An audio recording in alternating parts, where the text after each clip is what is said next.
പ്ലേറ്റോയുടെ allegory of the cave ആണ് നമ്മളിപ്പോൾ discuss ചെയ്യാൻ പോകുന്നത്. പ്ലേറ്റോയുടെ അലിഗറി ഓഫ് കേവിൽ പ്ലേറ്റോ പറയുന്നത് എന്തെന്ന് വെച്ച് കഴിഞ്ഞാൽ, ഒരു കൂട്ടം ആൾക്കാരെ നമ്മൾ ഒരു ഗുഹയ്ക്കകത്ത് തടങ്കലിൽ വച്ചിരിക്കുകയാണ്. അതായത് അവരുടെ കൈയും കാലുകളും കഴുത്തും ഉൾപ്പെടെ ചെയിൻ ചെയ്ത് ഇട്ടിരിക്കുകയാണ്. അതുമാത്രമല്ല, അവർക്ക് സ്ട്രെയിറ്റ് വ്യൂസ് മാത്രമേ ഉള്ളൂ. അവരെ സ്ട്രെയിറ്റ് വ്യൂവിൽ ഇതാണ് ഗുഹയുടെ വാള്, അതായത് ഗുഹയുടെ ഭിത്തി. ഈ ഗുഹയുടെ ഭിത്തിയിൽ അവർ ഇവിടെ കുറച്ച് തീയുണ്ട്. ഇതിൽ നിന്ന് വരുന്ന ലൈറ്റ് സോഴ്സസിൻ്റെ ഇവിടെ ഒബ്ജക്ട്സിനെ വച്ച് അതിൻ്റെ ഷാഡോ മാത്രമേ അവരിവിടെ കാണുന്നുള്ളൂ. അതായത് ഈ കൂട്ടത്തിലുള്ള ആൾക്കാരെല്ലാവരും ഇവിടെ കാണിക്കുന്ന ഒബ്ജക്ട്സിൻ്റെ ഷാഡോ മാത്രമേ അവർ ഈ ഭിത്തിയിൽ കാണുന്നുള്ളൂ, ഈ കേവിൽ കാണുന്നുള്ളൂ. അതുമാത്രമല്ല, ഈ ഷാഡോ കാണിക്കുന്നതിൻ്റെ കൂടെ തന്നെ ആൾക്കാർ അവിടെ നിന്ന് പലവിധ ഒച്ച ഉണ്ടാക്കുകയും അത് ഈ ഗുഹകളുടെ ഭിത്തികളിലെല്ലാം തട്ടി കുറച്ച് എക്കോ സൗണ്ട്സ് ആയിട്ട് കേൾക്കുകയും അങ്ങനെ ഈ കൂട്ടം പ്രിസണേഴ്സ് അല്ലെങ്കിൽ ഈ കൂട്ടം ആൾക്കാർ ഈ ഭിത്തിയിൽ ഈ ഷാഡോസ് മാത്രം കാണുകയും അതിൻ്റെ ആ കേൾക്കുന്ന പ്രതിബിംബമായിട്ടുള്ള ഒച്ചയും കേട്ട് അത് മാത്രമാണ് റിയാലിറ്റി എന്ന് വിശ്വസിച്ച് പോകുന്നവരുമാണ്. അവർ ജനിച്ചപ്പോൾ മുതൽ ഇങ്ങനെ തന്നെയാണ് ജീവിക്കുന്നത്. അതിൻ്റെ അർത്ഥം അവർ ആ ഒരു ബന്ധനം മാത്രമാണ് അവരുടെ റിയാലിറ്റി. ആ ബന്ധനത്തിൽ നിന്ന് മോചിതരാവാത്ത അവർ പുറത്തൊരു ലോകമുണ്ടെന്നോ പുറത്ത് എന്താണ് റിയാലിറ്റി എന്നോ പുറത്ത് ഈ ഒബ്ജക്ട്സ് എല്ലാം റിയലായിട്ടുണ്ട് എന്നുള്ളൊരു സത്യം അവർ മനസ്സിലാക്കുന്നില്ല. അത് മാത്രമല്ല, അവർ ഈ കാണുന്ന ആ ഒരു ശബ്ദവും ഈ കാണുന്ന നിഴലുകളും ഈ ഭിത്തിയും മാത്രമാണ് റിയാലിറ്റി എന്നാണ് അവർ വിശ്വസിക്കുന്നത്. അത് മാത്രമല്ല, അങ്ങനെ ഇരിക്കുമ്പോഴാണ് ഇതിൽ നിന്നും ഒരു പ്രിസണർ ഫ്രീ ആവുന്നത്. മോചിതനാക്കി ഈ പ്രിസണറിനെ പുറത്തേക്ക് പോകാൻ അനുവദിക്കുകയാണ്, ഈ ഗുഹയിൽ നിന്നും പുറത്തേക്ക് പോകാൻ അനുവദിക്കുകയാണ്. അപ്പോഴും ബാക്കിയുള്ളവർ ഇപ്പോഴും ലോക്ക്ഡാണ്. അങ്ങനെ ഇവർ രണ്ടുപേരും, അല്ലെങ്കിൽ ആ ഒരു പുള്ളി ഒഴിച്ച്, ആ ഒരു വ്യക്തി ഒഴിച്ച് ബാക്കി എല്ലാവരും ഈ ഗുഹയ്ക്കകത്ത് അതേപോലെ ഈ ഷാഡോസും ആ ഒച്ചകളും മാത്രമാണ് റിയാലിറ്റി എന്ന് വിശ്വസിച്ചിരിക്കുകയാണ്. മറ്റേ വ്യക്തി ഗുഹയ്ക്ക് പുറത്ത് ഇറങ്ങുന്നു. അങ്ങനെ ആ വ്യക്തി ആദ്യമായി സൂര്യനെ കാണുന്നു. അപ്പോഴാണ് മനസ്സിലാവുന്നത് പുറത്തൊരു ലോകമുണ്ടെന്നും ഗുഹയ്ക്ക് പുറത്ത് ചെടികളും പൂക്കളും മലകളും കായ്കളും അങ്ങനെ പല വിധത്തിലുള്ള ഭൂമിയുണ്ടെന്നും പുറത്ത് ഗുഹയ്ക്കകത്ത് കാണുന്ന പോലെ ഷാഡോസ് മാത്രമല്ല റിയാലിറ്റി എന്നും പുറത്ത് ഒരുപാട് കാര്യങ്ങൾ റിയൽ ലൈഫിൽ കാണാനുണ്ടെന്നും അങ്ങനെ അയാളുടെ സ്വന്തം റിഫ്ലക്ഷൻ തന്നെ അങ്ങനെ ഒരു വെള്ളത്തിൽ കാണുകയും റിയൽ ആയിട്ടുള്ള കാര്യങ്ങൾ കാണുകയും അപ്പോഴാണ് ഇദ്ദേഹത്തിന് മനസ്സിലാവുന്നത് പുറത്ത് മറ്റൊരു ലോകമുണ്ടെന്നും.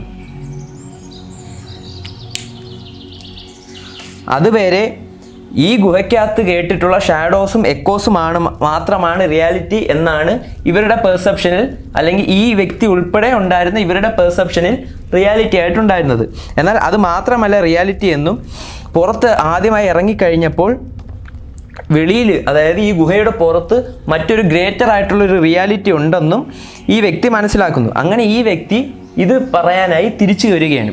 ഇതേപോലെ ഇത് പറയാനായി ഗുഹയ്ക്കകത്തേക്ക് തിരിച്ചു വരുന്നു. അങ്ങനെ ഇത് പറയാനായി ഈ വ്യക്തി പുറത്ത് പോയി പ്രപഞ്ച സത്യം, അല്ലെങ്കിൽ പുറത്ത് മറ്റൊരു വലിയ റിയാലിറ്റി ഉണ്ടെന്നും നമ്മൾ ഈ കാണുന്ന ഷാഡോസും എക്കോസും ഒന്നും റിയാലിറ്റി അല്ല എന്നും പുറത്ത് ഇതിനേക്കാൾ വളരെ മനോഹരമായൊരു ലോകമുണ്ടെന്നും അറിയിക്കാൻ, അതായത് അത് പറയാനായി അകത്തേക്ക് വരുന്ന ഈ വ്യക്തി പക്ഷേ ഈ അകത്തുള്ള പ്രിസണേഴ്സിൻ്റെ അടുത്ത് പറയുന്നതൊന്നും ആ പ്രിസണേഴ്സ് വിശ്വസിക്കുന്നില്ല. കാരണം അവർ ഇതുമായി ബന്ധനത്തിൽ കിടക്കുന്നത് മാത്രമാണ് റിയാലിറ്റി എന്നും പുറത്തു വന്ന് ഈ വ്യക്തി പറയുന്നത്, ആ വ്യക്തി പുറത്തു പോയപ്പോൾ സൂര്യൻ്റെ ആ വ്യക്തി പുറത്തു പോയപ്പോൾ പുറത്തെ പ്രകാശമേറ്റ ആ പുള്ളി അന്ധനായി എന്നുള്ള രീതിയിലാണ് ഈ വ്യക്തികൾ കാണുന്നത്. അതായത് അവരൊന്നും ഈ വ്യക്തി പറയുന്നത്, ഈ പുറത്തു പോയിട്ട് വന്ന വ്യക്തി പറയുന്നത് വിശ്വസിക്കാതിരിക്കുകയും മാത്രമല്ല റിജക്റ്റ് ചെയ്യുകയും അവർക്ക് ആ ബന്ധനത്തിൽ ഈ പുറത്തു പോയ വ്യക്തി, ഗുഹയ്ക്ക് പുറത്തേക്ക് പോയ വ്യക്തി അകത്തേക്ക് വന്ന് ഇവരെ ബന്ധനത്തിൽ നിന്നും പുറത്തേക്ക് കൊണ്ടുവരാൻ മോചിപ്പിക്കാൻ ട്രൈ ചെയ്യുമ്പോഴും അതൊന്നും വേണ്ട, ഞങ്ങൾ ഈ ഗുഹയ്ക്കകത്ത് തന്നെ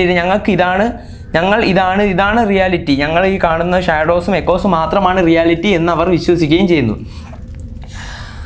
ഇതുപോലെ തന്നെയാണ് നമ്മുടെ ഈ ലോകം എന്നാണ് പ്ലേറ്റോയും പറയുന്നത്. അതായത് ഇവിടെ 2 ചോദ്യങ്ങളാണ് ഉള്ളത്. 2 ചോദ്യങ്ങളല്ല, ഒരുപാട് ചോദ്യങ്ങളാണെങ്കിൽ നമുക്ക് പ്രധാനപ്പെട്ട 2 ചോദ്യങ്ങൾ നമുക്കിവിടെ കണക്കാക്കാം. എന്തുകൊണ്ട് പുറത്തേക്ക് പോയ ഈ വ്യക്തി തിരിച്ചകത്തേക്ക് ഇവരെ മോചിപ്പിക്കാൻ വന്നു? അതായത് പ്ലേറ്റോ പറയുന്നത് എന്തെന്ന് വെച്ച് കഴിഞ്ഞാൽ, പുറത്തേക്ക് പോയിട്ട് അകത്തേക്ക് തിരിച്ച് പുറത്തുള്ള ആ ഗ്രേറ്റർ റിയാലിറ്റി എന്താണെന്ന് മനസ്സിലാക്കി തിരിച്ചു വന്ന, അതായത് ഈ ബന്ധനത്തിൽ നിന്ന് മോചിതനായ ആ വ്യക്തി എന്ന് പറയുന്നതാണ് യഥാർത്ഥ ഫിലോസഫർ. പകരം അതുപോലെ ബാക്കി മോചിതരാകാതെ ബന്ധനത്തിൽ കിടക്കുന്ന ആ വ്യക്തി, മറ്റുള്ള വ്യക്തികളാണ് നമ്മൾ. അതായത് ഈ എംപിരിക്കൽ വേൾഡിൽ ജീവിക്കുന്ന, അതായത് പരമമായിട്ടുള്ള സത്യം മനസ്സിലാക്കാതെ ജീവിക്കുന്ന ബാക്കിയുള്ള വ്യക്തികൾ. അപ്പോൾ എന്തിന് ഈ ഫിലോസഫർ വെളിയിൽ പോയി എൻലൈറ്റൻ ആയിട്ടുള്ള ഈ വ്യക്തി തിരിച്ചകത്തേക്ക് വന്ന് മറ്റുള്ളവരെ മോചിപ്പിക്കാൻ തിരികെ വന്നു എന്നുള്ള ഒരു ചോദ്യമാണ്. എന്തെന്ന് വെച്ച് കഴിഞ്ഞാൽ, അതാണ് ശരിക്കും പറഞ്ഞു കഴിഞ്ഞാൽ ബോധോദയം ഉണ്ടായ ഒരു വ്യക്തി അല്ലെങ്കിൽ ഒരു ഫിലോസഫർ ചെയ്യേണ്ടത്. അവർ മറ്റുള്ളവർക്ക് ജ്ഞാനം പകർന്നു കൊടുക്കണം. അതായത് അവർക്ക് ലഭിച്ച ആ ഒരു ബോധോദയം മറ്റുള്ളവർക്കും ഉണ്ടാകണം, അല്ലെങ്കിൽ സമൂഹത്തിന് മൊത്തം ഉണ്ടാകണമെന്ന് സമൂഹത്തിൻ്റെ ഒരു ഉന്നതയാണ് അവർ ആഗ്രഹിക്കുന്നത്. അങ്ങനെ അങ്ങനെയാണ് ഒരു യഥാർത്ഥ ഫിലോസഫർ. അതായത് അവർക്ക് കിട്ടിയ നോളജും ട്രൂത്തും അവർ മറ്റുള്ളവർക്കും പകർന്നു കൊടുക്കണം എന്നാണ് ഒരു ഫിലോസഫർ. അങ്ങനെ ആയിരിക്കണമെന്നാണ് പ്ലേറ്റോ പറയുന്നത്. അത് മാത്രമല്ല, ക്വസ്റ്റ്യൻ യുവർ ലൈഫ്, പ്ലേറ്റോയുടെ